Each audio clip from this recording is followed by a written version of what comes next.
Welcome to your group of Institute online YouTube classes.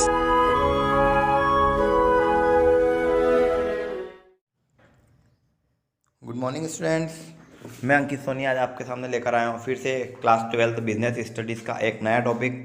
Chapter first को ही अपन ने continue कर रखा है अभी तक, ठीक है। तो अपन ने लेवल ऑफ मैनेजमेंट के बाद फिर एक अपन बात करने जा रहे हैं कोऑर्डिनेशन की। फर्स्ट चैप्टर से रिलेटेड है टॉपिक, ठीक है। तो अपन आज कोऑर्डिनेशन की बात करेंगे।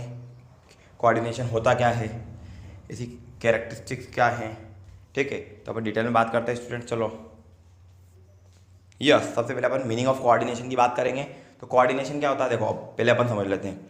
Coordination is an administrative process which seek to bring about the unity of purpose in order to achieve common object, ठीक है। कोऑर्डिनेशन एक एडमिनिस्ट्रेटिव प्रोसेस है, मतलब एक प्रशासनिक प्रक्रिया है जो कि एक लेवल पे की जाती है टॉप मैनेजमेंट के द्वारा या मिडिल लेवल के द्वारा, ठीक है।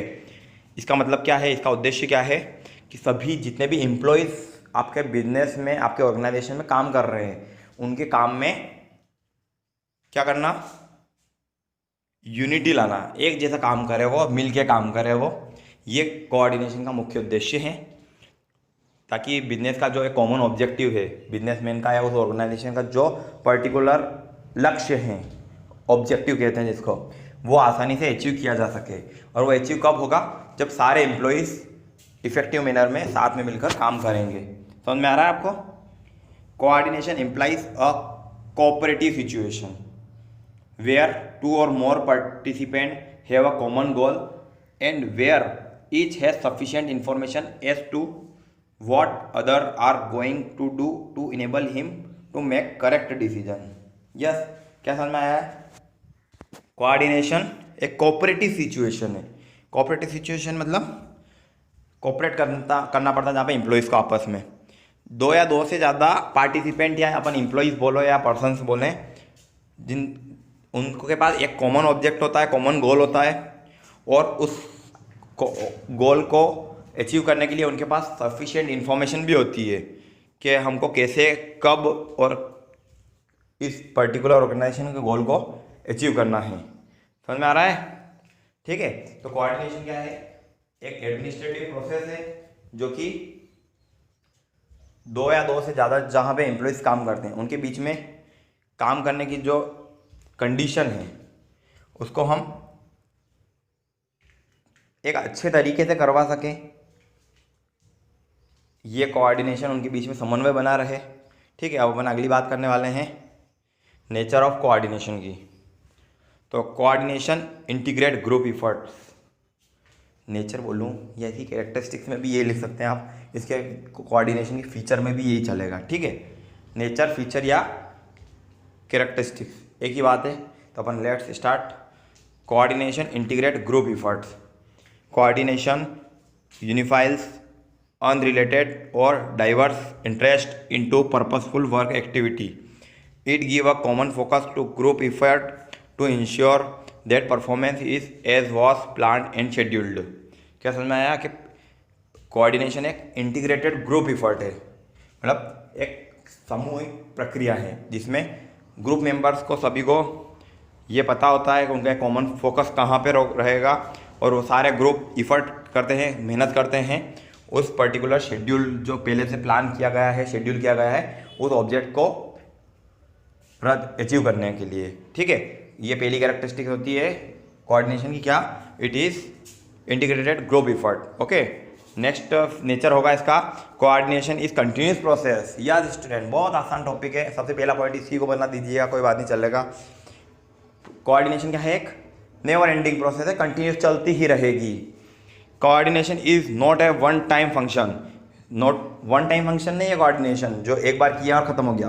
कोऑर्डिनेशन तो जब तक बिजनेस चल रहा है आपका, तब तक आपको कोऑर्डिनेशन बनाए रखना है सभी एम्प्लॉयज़ के बीच में, ठीक है। तो क्या होता है, but a continuous process, it is never ending process भी कह सकते हैं अपन इसको। It begins at the planning stage and continuous till controlling. मतलब जब बिजनेस में प्लानिंग का पहला, इसके पहले अपन ने पढ़ा था फंक्शन ऑफ मैनेजमेंट में, पहला फंक्शन था planning.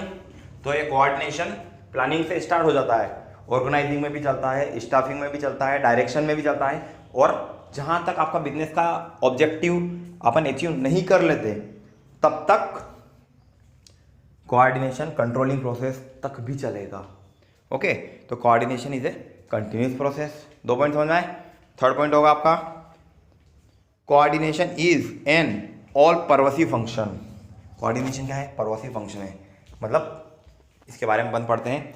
Coordination is required at all level of management due to the interdependent nature of activity of various departments. क्या कहा है?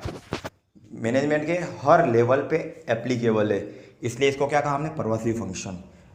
टॉप लेवल पे भी कोऑर्डिनेशन की ज़रूरत है, मिडिल लेवल पे भी कोऑर्डिनेशन की ज़रूरत है और लोअर लेवल पे भी कोऑर्डिनेशन की ज़रूरत पड़ती ही है। It integrate the group effort of different department and different levels. क्या कहा है? ये एप्लीकेबल है अलग अलग डिपार्टमेंट पे, अलग अलग लेवल पे, इसलिए अपन ने इसको क्या कहा है?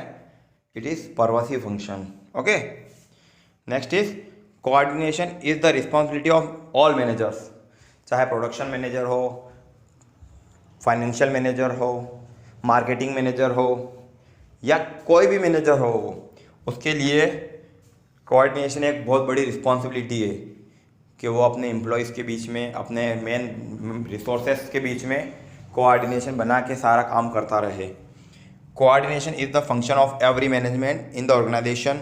Top level manager need to coordinate with their subordinate to ensure that the overall policies for the organisation are duly carried out. मतलब अब यहाँ पे बात की गई है टॉप लेवल मैनेजमेंट की, क्या कि उसकी भी रिस्पॉन्सिबिलिटी होती है, उसकी कुछ ड्यूटीज़ होती है, क्या कि वो अपने सबऑर्डिनेट्स में कोऑर्डिनेशन बना के रखे, उनको इतना इंश्योर कर दे कि वो उनको पॉलिसी और प्लानिंग के बारे में अपने सबऑर्डिनेट्स को पता हो कि बिजनेस को क्या अचीव करना है। समझ में आ रहा है? Next is coordination ensures unity of action.